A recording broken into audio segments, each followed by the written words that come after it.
Aleichem, it's a pleasure to be here in Baltimore. Which is all the staff are working so diligently and so hard to, not hard because of you, because they want to push themselves to work hard to make sure that they can instill within you all that you're able to have. I want to greet them.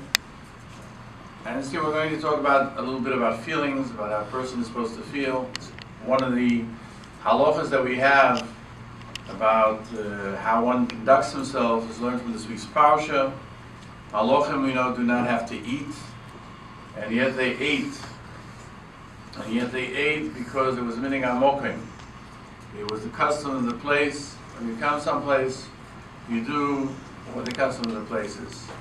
I, Baruch Hashem, have a daughter who, just as everyone else, goes to her friends' homes, has her friends that come to her home, and I used to tell her, and she asked me a question about it once. I used to tell her, when you go to your friend's home, they're the hosts. If they want to play a certain thing or do a certain thing, you should go along because they're the host. When her friends would come to our house, I would tell her, you know, if your friend wants to do something, then you should do what she wants to do because she's the guest. So she had a question for me. And that question was, when does she get to do what she wants to do? When does she get to do what she wants to do? But usually, if you give to others, you receive as well. You're able to receive as well. I'm here in Baltimore. I live in Eretz Yisrael, Yerushalayim, in Har Nov. Maybe you have sisters who are studying in seminaries. Maybe you yourself are contemplating going to seminaries in Eretz Yisrael, which I recommend to be able to show in the future. In any case, I was in a certain city in New Jersey, and people come to tell me, or hopefully there's simchas, good things that happen to them, but there are also people who have troubles. One of the greatest troubles we can find today is either not getting married, people that aren't unmarried, or people that need children. And this woman came in to me and told me the following story, and I'm telling it to you just like she told it to me, that for many years they have not had children. She would like to have children. They should hope she should have children. And she thinks the reason for it is, this is what she tells me, is that when she was in school, we're talking not even in middle school, we're talking when she was in 4th or 5th grade, that in every class there's someone who doesn't fit in quite the same way one should, or one could, and they don't have friends. And sometimes not only don't they have friends, but we would say in English they're picked on. And the other girls urged her to torment this young lady who had a physical deficiency. She was cross-eyed. At that time in Israel, things were not as developed as they are today, and they weren't able to help her. It wasn't something that she had done wrong, but it's something that Baruch Hashem today they work with. And she even once embarrassed her in front of the entire school. And she felt that because she had done such a terrible thing, that's why she was being punished. I told her I'm not someone who stands in heaven in Shemayim and counts this, but she feels this.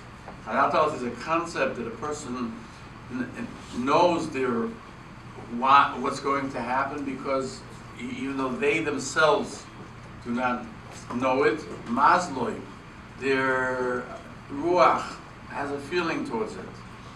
So she went looking to try to find this young lady. She went to a school in the beginning of in Eretz Yisrael, in a small moshav, and that school had closed down. And she told me that she couldn't find the name of she remembered the first name, but she didn't remember the family name. I'm sure that person's married today with a family, and she's looking to find them. So you can't know how much chesed you do or chas v'sholom, how much terrible things you do to someone else by saying the wrong thing at the wrong time, making light of someone else's feelings. If someone needs something, then one has to be aware of it. If you can help, the Rebbe Zatzal, my father Zatzal, always said, and the Kanan said to Vayel and Moshe ben Ahor el Ha'om, Moshe Rabbeinu came down from Har Sinai to the people. The word Vayered, coming down, is a concept not only of a physical coming down, but a concept that if you want to connect with someone else, at times you have to come down. The Ger Rebbe, the Bais Yaakov Zatzal, used to daven v'sikin until he became Rebbe, and even after he became Rebbe, he still davened v'sikin, and it was hard for many people to daven Shabbos morning. He davened v'sikin, and when he davens at 7 o'clock, he changed the Shachris to 7 o'clock.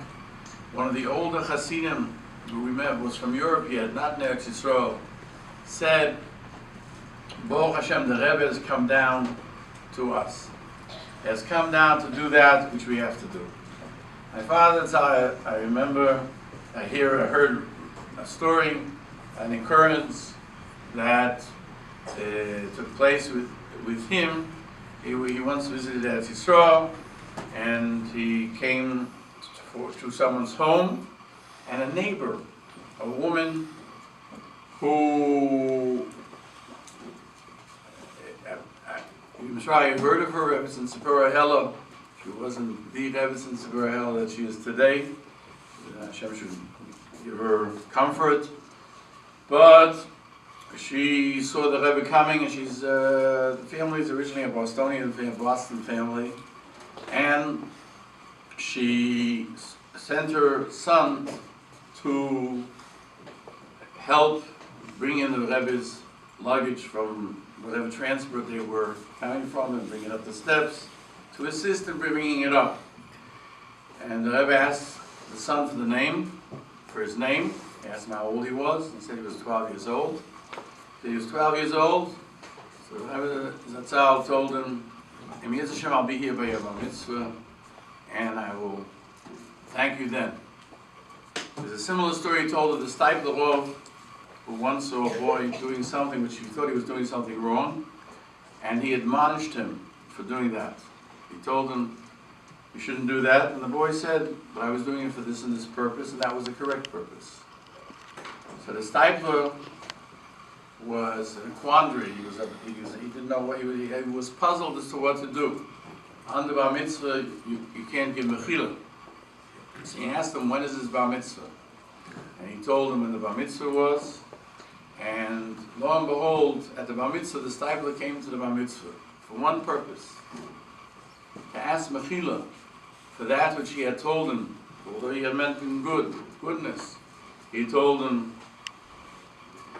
that he asked him to be meichel him for what he had misconstrued to be something wrong, and therefore he had to ask mechila. Now, can you imagine? The bocho had no akpon on the Steipler Rov. In fact, there's a story even more so for those that don't need this reprimand, so to speak, that I'm telling you, just to make you aware of it. Is that the Sfas Emes, who was the second Ger Rebbe, the famous Sfas Emes, who was studied nearly everywhere, he, as a young fellow, one Thursday night, stayed up all night with his charusa, Mishma, and in the morning he davened v'sikin, and he went to sleep. He was an orphan. His father had passed away, and he was being brought up by his grandfather, the Chedush Yarim. Chedush Yarim walked into the room at 8 o'clock, where he was sleeping. After davening, he had gone back to bed to rest a little bit, and his friend was there sleeping as well. And the Chedush Yarim came into the room. He said, it's time to go down in Shachris. And he told him, you know, if you lay in bed late, you're not going to be able to become a Talmid Chacham. You're not going to be able to achieve. You have to get up to daven. And his friend started to poke him. He didn't hear a response on the Sfas Emes, which he was expecting. That, you know, Zaidi, I was up all night and I davened already, and I don't have to get out of bed now. But he kept quiet. And the Chilul kept on telling him all the reasons why one has to get out of bed early in the morning, and he urged him to get out and do what was Saboire. And then the Chilul left the room. His friend said to him, why didn't you tell your grandfather, the Chilul, that you had studied all night? And he said to him, I learned it from Bnei Gad and Bnei Ruvain. Bnei Gad and Bnei Ruvain wanted to have their portion in Eva Yarden, on the east bank of the Jordan. And Moshe Rabbeinu tells them, what do you think? You're not going to go to wage conquest of Eretz Yisrael together with all the other Shvatim. You have to go. If you don't go, you won't get the portion in Eva Yarden. And it's a lengthy passage in the Torah where Moshe Rabbeinu says this. And the entire time, Bnei Gad and Bnei Ruvain had never intended anything else. That's what they intended to do. So the Sfas Emes said about the Chilul, that when you hear Musa from someone that understands the situation, you should listen. You should listen. Even if the circumstances do not apply. Just hearing it, just remembering it, just taking it in is what will give you the ability to know how to deal with someone else. And when you're at a loss, you have to seek ways to be able to help someone else. Simchas HaChaim, Simchas Torah, Ahavas Yisrael is something that we all have to work on. If you see someone who is distressed, it pays to try to help them, even if you can't. Just listening to them is sometimes the greatest assistance you can give to someone else. Dohar HaMelech says, you have concern or worries, you should tell it to someone else. The sounding board is good. Baal Shem Tov says, at times, there's no such thing as a person not stating that which affects him. He will ultimately, that person will talk about it. You have to be ready to hear it. You have to be able to, ready to work with that person. When that person sees that you have that Simchas HaChaim, that wanting to Ahavas Yisrael, to listen, even if you're not capable of helping them, that too is a help. You can learn it from Bika Cholim, which we have in this week's Parsha. We learn from this Parsha that Bika Cholim is greater than Kabbalas B'nei Ashchino. Achnos Orchim is greater, if I get Achnos Orchim is greater than Kabbalas B'nei Ashchino. We know that HaKadosh Baruch Hu came to be Mevakar Cholim. Well, HaKadosh Baruch Hu came to Mevakar Cholim. What does that mean? HaKadosh Baruch Hu came to Mevakar Cholim. He came to heal Avram. When we go to Mevakar Cholim, what does it mean? The Marashal says that it's very, today we can comprehend it because we have something to make it similar to. I don't know if you've heard, in Eretz Yisrael they found the polio virus in the waters there, and they had to inoculate 1 million children. Some of you are my age will remember the time when there was the polio epidemics in America. It was a terrifying situation. Pachad. And a vaccine means they inject a very small amount of the sickness so that the body is able to overcome that little bit and build up the ability to, in the future, Chas v'Sholom, if the body ever comes in contact with that sickness, it's able to overcome it. Mashal basically says it way before the time of vaccines. He says, if you go visit someone, or someone missed something in school because they weren't well for one day, and you give them the assignment that, or you tell them what you studied in class that day to help them because of the upcoming test. You are basically going to Makacholim. What happens? The Mashal says, you remove 1/60th of their sickness. So he asks a question, technically you're becoming sick. He says, no. Why 1/60th? Because anything is bottled in Shisha.